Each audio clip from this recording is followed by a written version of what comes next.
students, how are you all? Hope you all are doing very good. Today students, we are going to start our sixth chapter of class 7, which is about weather, climate and adaptations of animals to climate. Okay, chalo. So first of all, we are having the topic of weather. What is it? See, the day-to-day condition of the atmosphere at a place and time with respect to the temperature, pressure, humidity, wind speed and wind direction, sunshine, clouds, rainfall is called weather at that place at that time. A sample of the weather report given in a newspaper is shown alongside. The daily weather report provides information on the following fact. See, क्या ये बोल रहे हैं कि आपके atmosphere की जो day to day condition होती है एक प्लेस पर, एक टाइम पर, ठीक है, एक पर्टिकुलर प्लेस एंड एक पर्टिकुलर टाइम पे वहाँ के एटमॉस्फेयर की जो डे टू डे कंडीशन है with respect to temperature, pressure, humidity, wind speed, wind direction, sunshine, cloud, rainfall, इस सब के रिस्पेक्ट में that is called the weather of that particular place, ठीक है, एट दैट टाइम। सो आपने देखा होगा कि एक वेदर रिपोर्ट का जो सैंपल है वो आपके न्यूज़पेपर में अलॉन्ग साइड यहाँ पे इस तरीके से हमेशा आता है। अब जो डेली वेदर रिपोर्ट है वो हमको कुछ फैक्ट्स के रिगार्डिंग इंफॉर्मेशन प्रोवाइड करती है, जैसे कि उस 24 आवर्स पिछले 24 घंटे में जो मिनिमम एंड मैक्सिमम टेम्परेचर रहा था वो क्या था, उसके अलावा ह्यूमिडिटी का rate, rainfall, time of sunset and sunrise, time of moon rise and moon set, protection of weather for the present day. Okay, उसके अलावा द वेदर रिपोर्ट्स जो है उनको कौन प्रिपेयर करता है? मेट्रोलॉजिकल डिपार्टमेंट जो हमारी गवर्नमेंट का वो प्रिपेयर करता है, एंड जो पर्सन वेदर को स्टडी करता है उसको मेट्रोलॉजिस्ट कहा जाता है, ठीक है। एटमॉस्फेरिक कंडीशंस जो हैं वो क्या डेली चेंजेस के रिस्पेक्ट में in temperature, relative humidity, rainfall, pressure, wind condition, ये सब जो एटमॉस्फेरिक कंडीशन होती है सबके रिस्पेक्ट में इसी को क्या कहा जाता है? Temperature of the day at that place at that time.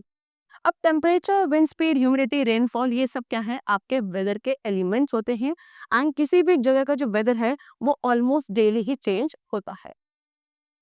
Next is weather forecast. Weather forecast क्या है? It is the prediction of weather condition for a place over a short period of time. किसी भी एक जगह की क्या आपकी weather conditions का जो प्रिडिक्शन होता है एक पर्टिकुलर टाइम पे, उसको क्या कहा जाता है? वेदर फोरकास्ट कहा जाता है, एक particular short period of time के लिए। मेट्रोलॉजिस्ट जो है कंप्यूटर टेक्नोलॉजी एंड डेटा जो उन्हें सैटेलाइट या अर्थ स्टेशन के थ्रू मिलता है उसका यूज करते हैं वेदर को प्रिडिक्ट करने के लिए, एंड ये हमारे लिए यूजफुल है इन मेनी वेज। जैसे कि इससे हम अपनी डेली एक्टिविटीज को प्लान कर सकते हैं। Okay, it help people to prepare for bad weather. इसके थ्रू क्या जो लोग हैं वो प्रिपेयर हो पाते हैं बैड वेदर के लिए पहले से ही। सो वेदर का क्या है, एक बहुत बड़ा इम्पैक्ट है हमारी लाइफ पे। रेनफॉल जो है, बारिश जो होती है उसको भी मेजर किया जाता है, उसके लिए भी हमारे पास इंस्ट्रूमेंट है जिसको रेन गॉज कहते हैं। ये एक तरीके का मेजरिंग सिलेंडर है जिसमें उसके टॉप पर एक फनल होता है। You can see in this picture, this is a rain gauge and इसके टॉप पे क्या है? एक फनल होता है। सो जो मैक्सिमम एंड मिनिमम टेम्परेचर्स है उसको आप इजीली रिकॉर्ड कर सकते हैं डेली बेसिस पे। ये टेम्परेचर जो है वो रिकॉर्ड किए जाते हैं एक स्पेशल थर्मामीटर के थ्रू जिसको मैक्सिमम एंड मिनिमम थर्मामीटर कहा जाता है। You can see this thermometer also in this picture, this is your maximum and minimum thermometer, ठीक है। मैक्सिमम टेम्परेचर जो है जनरली आफ्टरनून के टाइम पर रिकॉर्ड करते हैं, एंड मिनिमम टेम्परेचर को यूजुअली हम अर्ली मॉर्निंग पर रिकॉर्ड करते हैं। नेक्स्ट है what causes changes in weather. अब वेदर में जो चेंजेस आते हैं वो कैसे आते हैं? So I told you almost जितने भी चेंजेस वेदर में आते हैं they are caused by sun. Sun जो है ये सोर्स है of all energy to the earth, and जो एनर्जी है सन की जिसको एब्जॉर्ब या रिफ्लेक्ट किया जाता है by the earth surface, ocean and atmosphere, ये एक बहुत इंपॉर्टेंट रोल प्ले करती है किसी भी एक प्लेस के वेदर को डिटरमाइन करने में। जैसे कि जो कोस्टल एरियाज का जो वेदर है ये डिफरेंट होता है as compare to the weather of a desert और a hilly region. Weather changes so frequently, weather जो है बहुत फ्रीक्वेंटली चेंज होता है बिकॉज जो अर्थ की एटमॉस्फेयर की कंडीशन है वो फ्रीक्वेंटली चेंज होती है due to various effects produced by the sun heat.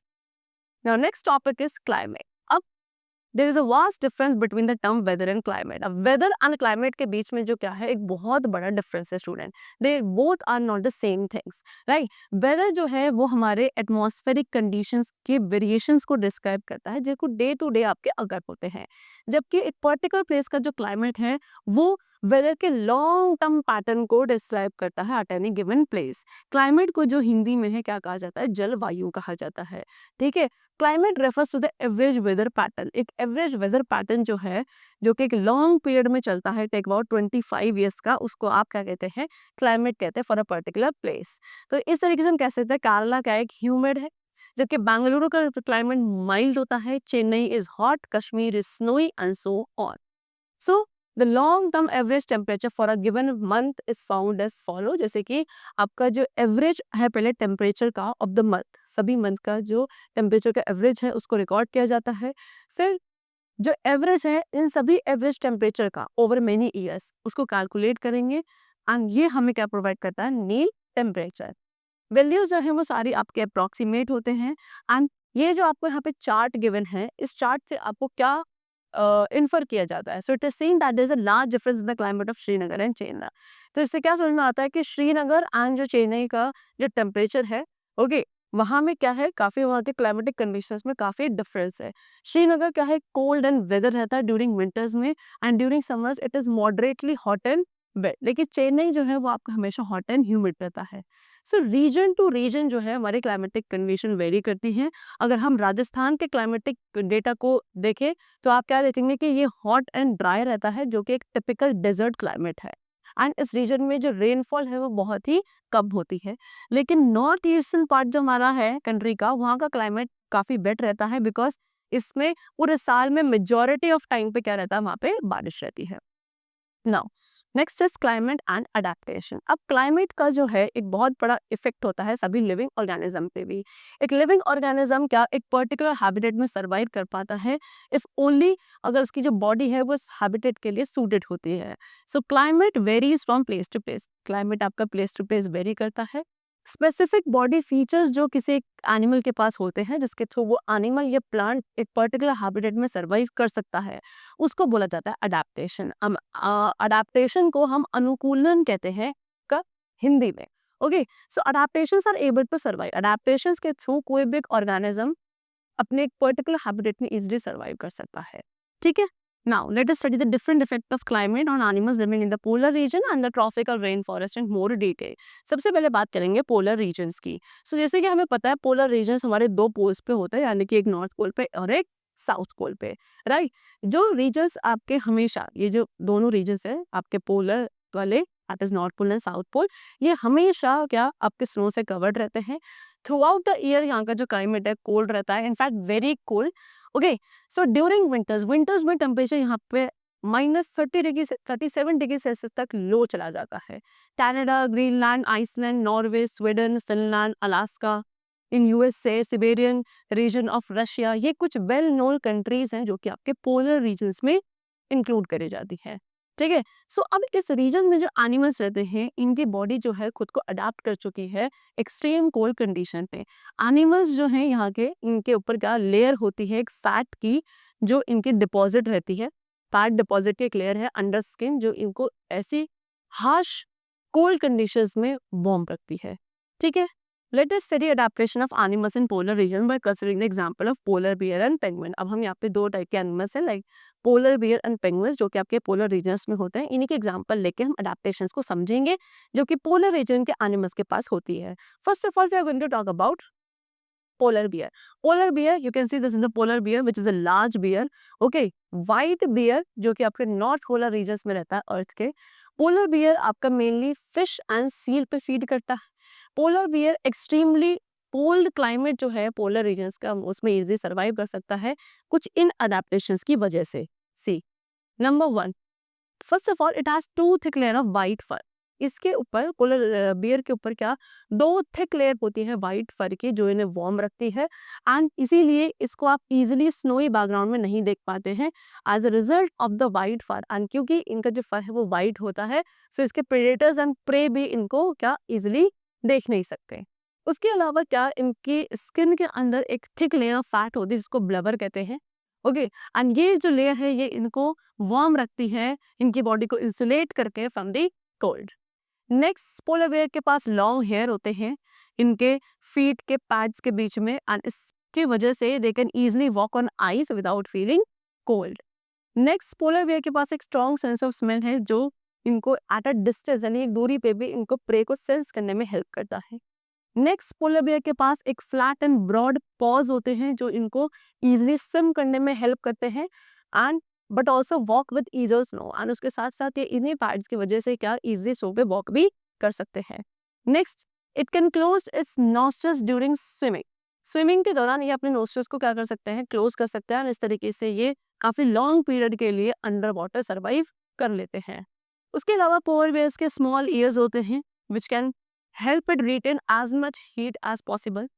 Then winters में पोलर बेयर हाइबरनेट करते हैं, यानी कि इस टाइम पीरियड पे ये अपने स्टोर्ड फूड का जो कि इनकी बॉडी के अंदर होता है उसको यूज करते हैं, and they go for a very long period of sleep. Okay, next, polar bear के काफी शार्प क्लॉज होते हैं जिससे ये आइस पे इजिली ग्रास्प कर सकते हैं, अपने प्रे को कैच कर सकते हैं। Then the polar bear has to move slowly and rest often to avoid getting overheated. Polar bear को क्या बहुत स्लोली मूव करना होता है, एंड बहुत ऑफनली इनको रेस्ट भी करने की जरूरत होती है सो दैट इनकी बॉडी ओवर हीट ना हो। पोलर बियर जो है ये रेगुलर बेसिस पे स्विम करते हैं खुद को कूल रखने के लिए on warm days, and therefore they are a good swimmer also. Now next we are going to talk about penguins. So penguin क्या एक animal, you can see in the picture also, this is the penguin, जो कि आपका extremely cold south polar region में रहता है of the earth. Penguin एक तरीके की सी बर्ड है लेकिन they can not fly. Penguin क्या है, ये फिशेस को हंट करते हैं जिसको एज अ फूड ये कंज्यूम करते हैं।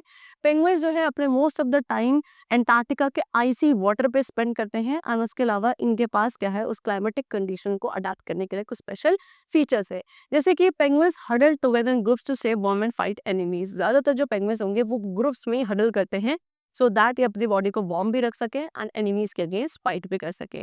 इनकी बॉडी वाइट कलर्ड होती है एंड अपने वाइट बैकग्राउंड के साथ ये इजिली खुद को मर्ज कर लेते हैं। नेक्स्ट, पेंगुइन के जो फेदर्स हैं वो डेंसली पैक्ड होते हैं, यानी कि इनमें कोई गैप नहीं होता है, एंड प्लस उसके अलावा काफी फैट है जो इनकी बॉडी के अंदर स्टोर्ड है जो इनको कोल्ड कंडीशन से प्रोटेक्ट करता है। उसके अलावा पेंगुइन्स भी they are also very good swimmers. Okay, इनकी स्ट्रीमलाइन बॉडी होती है, फीट इनके वेब शेप होते हैं, flat and flipper like wings इनके पास होते हैं, एंड ये सभी फीचर्स इनको हेल्प करते हैं इन द स्विमिंग। उसके अलावा इनके जो ईयर्स है काफी छोटे होते हैं, small ears, so that they can retain the heat. And the female penguin, जो फीमेल पेंगुइन है वो एग्स ले करते हैं, मेल पेंगुइन जो है हडल करते हैं एक साथ ही सो दैट ये अपने एग्स को प्रोटेक्ट कर सके सीवियर कोल्ड से। एक बार जब इनके एग्स हैच हो जाते हैं दोनों ही पेरेंट्स जो है अपने यंग वंस को फीड करते हैं। उसके अलावा reindeer, walrus, seal, caribou, musk, ox, fish and birds, ये सभी है अदर एनिमल्स जो पोलर रीजन्स में they are easily found. Now next we are going to talk about the concept of migration. Birds जो है स्टूडेंट क्या आपके winter season के ऑनसेट पे, जैसे ही विंटर सीजन स्टार्ट होता है बर्ड्स जो है वो वार्मर प्लेसेस पे क्या माइग्रेट कर जाती है, एंड उसके बाद दोबारा से अपने नेटिव प्लेस पे आ जाती है after the winter season is over. Okay, in birds को माइग्रेटरी बर्ड्स कहा जाता है। बर्ड्स का जो माइग्रेशन है वो एक अडेप्टेशन है जो इनके पास होता है जिससे ये खुद को प्रोटेक्ट करते हैं from the harsh and cold conditions of the normal habitat in winters so as to survive. Okay, Siberian crane जो है वो आपके रशिया से इंडिया में हर विंटर सीजन में माइग्रेट करती है। ओके, जिसमें अराउंड 4000 माइल्स का उन्हें डिस्टेंस ट्रैवल करना पड़ता है। You must have heard the name of Bharatpur, आपने सुना होगा राजस्थान में भरतपुर के बारे में, है ना, एंड हरियाणा में सुल्तानपुर के बारे में। यहाँ पे ये यूजुअली आगे सर्वाइव करती हैं। इवन मेमल्स, मेमल्स में भी बहुत टाइप्स के फिशेज एंड इंसेक्ट्स है जो आपके माइग्रेट करते हैं सीजनली, क्या favourable climatic condition and food की सर्च में। ओके, चलो, they are famous bird sanctuaries where migratory birds can be seen. बहुत सारी ऐसी फेमस बर्ड सेंचुरीज है जहाँ पे माइग्रेटरी बर्ड्स को देखा जाता है। It is still a mystery, ये अभी भी एक मिस्ट्री है कि कैसे बर्ड्स जो है सेम प्लेस हर साल उसी सेम जगह पे आके माइग्रेट करती है। ओके, चलो, now next is tropical rain forest. अब ट्रॉपिकल रेन फॉरेस्ट कहाँ होते हैं, ये हमारे नियर द इक्वेटर होते हैं, एंड इसलिए ये भी काफी हॉट होते हैं। ओके, टेम्परेचर का जो रेंज है वो 150 degree celsius to 40 degree celsius तक का होता है। रेन फॉरेस्ट में काफी रेनफॉल होता है एंड इसीलिए इनको रेन फॉरेस्ट कहा जाता है। एंड क्योंकि ये इक्वेटर के काफी क्लोज होते हैं इसलिए यहाँ पे जो डे एंड नाइट है वो ऑलमोस्ट इक्वल होता है। ट्रॉपिकल रेन फॉरेस्ट हमारे कहाँ, western Ghat and Assam in India, south east Asia, central America, central Africa जैसे अफ्रीका जैसी कंट्रीज में होता है। ये रीजन जो है काफी वाइड वेराइटी या wide range of plants and animal को सपोर्ट करता है बिकॉज यहाँ का जो टेम्परेचर है वार्म है ना, वार्म क्लाइमेट एंड ह्यूमिडिटी यहाँ पे होती है। फूड जो है काफी प्लेंटी अमाउंट में अवेलेबल है एंड काफी वाटर भी मिल जाता है to drink. Okay, plenty of water. फिर अब बात करें कुछ एनिमल्स की जो आपके ट्रॉपिकल रेन फॉरेस्ट रीजन में फाउंड किए जाते हैं, that is elephant, rhinoceros, tiger, leopard, deer, monkey, apes, gorillas, lizard, snake, goat, sheep, birds and insect. And क्योंकि एक large number of birds, animals and insects इस रीजन में रहते हैं, there is a fierce competition for food, water and shelter among all those animals. Now adaptations for shelter. Shelter के लिए क्या क्या adaptation है, तो you can see this is a red-eyed frog. So एक red-eyed frog है जो कि tropical rain forest के trees पे रहता है और इसलिए इसको red-eyed ट्री फ्रॉग कहा जाता है। ये वाटर में नहीं रहता है। रेड आइड फ्रॉग के क्या एक ग्रीन बैक होती है एंड एक क्रीमी अंडर साइड उसके अंदर होता है। काफी big and bulging bright red eyes इनकी होती है। You can see in the picture also red eyed frog आपका नॉक्टर्नल होता है। ओके बहुत सारे ऐसे एनिमल्स हैं रेड आइड फ्रॉग की तरह जिनके जो पैड है, इनके फीट पर जो पैड्स होते हैं काफी स्टिकी पैड्स होते हैं जो इनको हेल्प करते हैं क्लाइम करने पे on the trees. Okay where they live. Monkeys की क्या टेल्स काफी लॉन्ग होती है सो दैट ये ब्रांचेस पर इजिली ग्रास्प कर सके एंड उन पर सर्वाइव कर सके जो ट्रीज पर। इस तरीके से एनिमल्स जो है अडेप्टेड कर लिया उन्होंने खुद को ट्रीज पर सर्वाइव करने के लिए बिकॉज स्पेस की काफी शॉर्टेज है ट्रॉपिकल रेन फॉरेस्ट में। Next is adaptation for food. Food के लिए क्या क्या अडेप्टेशन है, सो क्योंकि यहाँ पे खाने के लिए भी फूड के लिए काफी फ्रेश कंपटीशन रहता है, तो बहुत सारे ऐसे एनिमल्स हैं जिन्होंने खुद को एक पर्टिकुलर फूड के लिए अडेप्ट कर लिया है जो कि इजिली सभी एनिमल के लिए अवेलेबल नहीं होता है। बेस्ट एग्जाम्पल है टूकन बर्ड का। टूकन bird you can see this is टूकन bird. ये क्या इसके पास एक लॉन्ग एंड लार्ज बीक है जो इन्हें हेल्प करती है फ्रूट्स एंड नट्स को ईट करने में, जो कि बाकी सारे एनिमल्स वहां पर जाके क्या नहीं कर सकते। They are not able to reach as these branches are too weak, क्योंकि इनके ये जो ब्रांचेस होते हैं काफी टू यानी कि बहुत ज्यादा वीक होती है। सो कोई हर एक एनिमल इन ब्रांचेस पर जाकर क्या नट्स एंड फ्रूट्स को नहीं खा सकता। लेकिन टूकन क्योंकि एक बर्ड है काफी लाइट वेटेड होती है, they can easy reach over there and eat them. Okay so birds with small beaks are unable to reach these foods and ऐसी बर्ड्स जिनकी बीक काफी छोटी होती है वो इन फूड्स तक इजीली रीच नहीं कर पाती है। उसके अलावा द अदर अडेप्टेशंस, तो कुछ और भी अडेप्टेशंस हैं जैसे कि कीन आई साइट, इनकी आई साइट बहुत कीन तेज होती है। एक शार्प सेंस होता है हियरिंग का, थिक स्किन इनके पास होती है। ओके इन एनिमल्स के पास जो है इनका स्किन कलर जो है इन्हें हेल्प करता है कैमोफ्लेजिंग में। कैमोफ्लेजिंग मतलब क्या है, ये अपनी बॉडी के कलर को चेंज कर लेते हैं according to their surrounding environment. Okay so that ये अपने बॉडी कलर को ब्लेंड कर सकते हैं अपने सराउंडिंग के थ्रू। इसी को बोलते हैं क्या कैमोफ्लेजिंग। एंड कैमोफ्लेजिंग के थ्रू ये खुद को प्रोटेक्ट करता है अपने प्रेडेटर से। Example lion and tiger. Lion tail macaque जिसे आप बियर्ड एप कहते हैं, ये आपके वेस्टर्न घाट के रेन फॉरेस्ट में पाया जाता है। इसके पास एक यूनिक फीचर है सिल्वर वाइट मेन का जो इनके हेड को सराउंड करता है from the cheek down to its chin as in lions. Mostly ये आपके ट्री पे रहता है, एक अच्छा क्लाइंबर है एंड बहुत रेयरली ये नीचे आता है। Mainly fruit seed young leave stem flowers and birds पे फीड करता है एंड जो ट्रीज की बार्क के अंदर इंसेक्ट्स मिलते हैं उनको भी ये यूजुअली खा लेता है। एलिफेंट जो है कॉमनली आपका इंडियन ट्रॉपिकल रेन फॉरेस्ट में पाए जाते हैं। इनके पास काफी सारी अडेप्टेशंस है जैसे कि number 1 large trunk. You can C elephant के पास क्या एक बहुत बड़ी ट्रंक होती है एंड इसी ट्रंक को एलिफेंट्स यूज करते हैं अपनी नोज की तरह भी, है ना। एंड एक बहुत स्ट्रॉन्ग सेंस ऑफ स्मेल इनके पास होता है। इस ट्रंक का ये यूज करते हैं for picking up food also. Next is tusk. So जो टस्क जो है एलिफेंट्स के पास ये मॉडिफाइड टीथ होते हैं, ये स्ट्रेट होते हैं एज कर्व्ड नर्व्स में get caught in the branches, क्योंकि अगर कर्व्ड होते तो कर्व्ड जो टस्क होते हैं वो ब्रांचेस में क्या हो जाते फंस जाते हैं, इसीलिए इनके जो टस्क है स्ट्रेट होते हैं। ये इजिली क्या जो ट्रीज की बार्क है उनको टीयर कर सकते हैं और उनको खा लेते हैं। Elephant has no problem regarding availability of food and elephant के पास कोई भी प्रॉब्लम खाने की अवेलेबिलिटी से रिलेटेड नहीं है। Next is large years. Animals के ईयर्स जो है काफी लार्ज होते हैं सो दैट ये बहुत छोटी स्लाइट साउंड को भी इजिली सुन पाते हैं and they help it to remain cool. And यही क्योंकि इनके ये काफी लॉन्ग होते हैं जिसकी वजह से ये अपनी बॉडी को कूल रखते हैं during hot and humid weather, because ये क्या करते हैं अपने ईयर्स को फ्लैप करता है so that they can create a cooling effect on their body. Okay चलो so the chapter is completed. We have discussed the different adaptations of different types of animals living in different regions. Okay chalo we'll meet you very soon in the next class of the new chapter. Till then take care and thanks to all.